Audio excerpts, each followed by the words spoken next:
быйыл ошол 60 миллион сомду көтөрүп 148 миллион сом кылдык.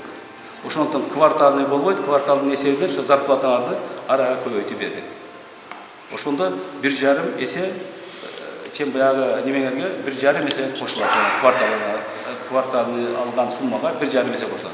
Эми 60 миллион бөлүп алган жакшыбы же 148 миллион сом бөлүп алган жакшыбы? Мында чечтик.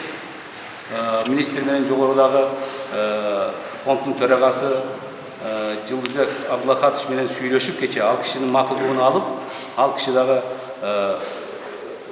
разы болуп, макул эвраз мүмкүнчүлүгүңөр болсо, анда коллектив колдош керек деп өзүнүн жакшы сөзүн айтты. Анан кечке маал чечкенден кийин уже мына силерге бүгүн келип айтып отурабыз. Бул да жакшы кабар.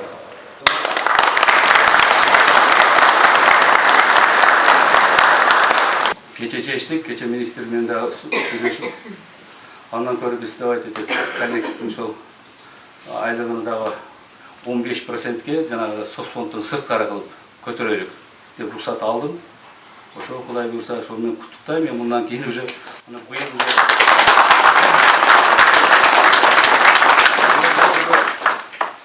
жумушка кирем дегендери көп, себеби бир эле зарплата эмес, жана льготный баягы төлөмдөр дагы бар да, ал деле акчага кирет да.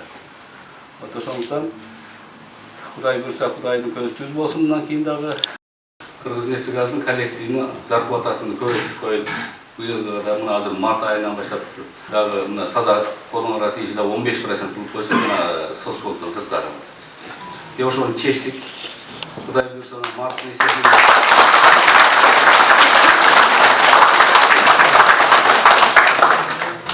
Кудай буйрса мына февралдын айында ошо бюджеттерди ушуну менен бекитип алсак, марттын эсеби менен апрелдин башында биринчи зарплатаны аласың.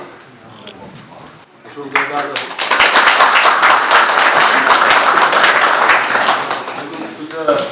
26.300 сомдун тегерегинде орточо зарплатабыз. Эми ал кошулса 30.000ден 31.000 тегерегинде болот орточо зарплата.